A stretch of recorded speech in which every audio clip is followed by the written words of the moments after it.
En 2011, Nestlé a signé une convention avec l'AGEFIP, renforcée par la signature en 2012 d'un premier accord en faveur de l'emploi des personnes en situation de handicap.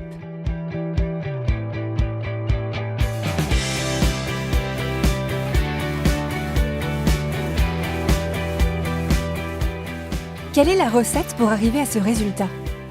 Nos spécialistes se sont penchés sur les besoins prioritaires, les actions à mener pour y répondre. Ils ont concocté un accord de groupe partagé par tous. Les deux ingrédients majeurs de cette politique, le maintien dans l'emploi et l'intégration des travailleurs handicapés. Ces deux éléments sont intégrés tout au long de la chaîne de fabrication de nos produits, notamment sur nos sites industriels. La priorité? Nos collaborateurs en situation de handicap au travail. 246 salariés ont bénéficié d'aménagements de poste, adaptation de situation de travail, d'achat de prothèses auditives, d'aide au transport, etc. Des aménagements aussi divers que les situations rencontrées. Ces actions s'évaluent à plus d'1 million d'euros. Des relais et correspondants handicap, présents sur le terrain, sont formés et à l'écoute des travailleurs handicapés. Ils les conseillent et les accompagnent dans toutes leurs démarches, jusqu'à l'aménagement de leur poste. Les managers et membres du CHSCT sont formés aux bonnes pratiques d'un maintien dans l'emploi réussi, car ils en sont les acteurs clés.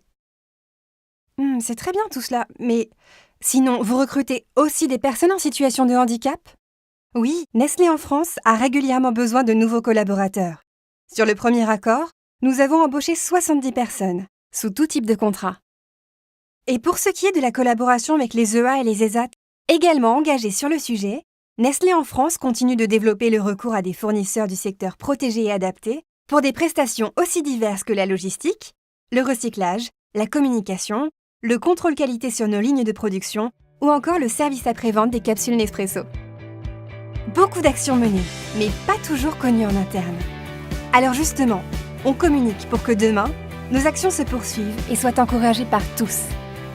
Et on ne compte pas s'arrêter là. Un deuxième accord, un engagement renforcé, de nouveaux objectifs, une nouvelle recette à appliquer. Oui, mais concrètement, ça veut dire quoi?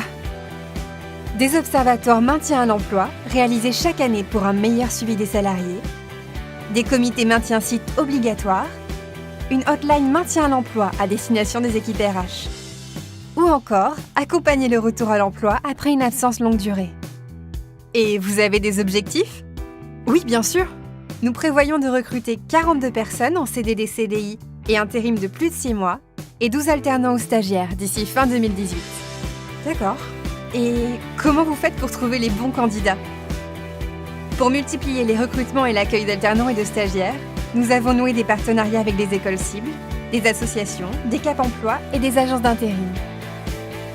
Des engagements concrets, des aménagements, des embauches. Avec le deuxième accord, à nous tous d'agir pour l'égalité des chances et le mieux vivre ensemble.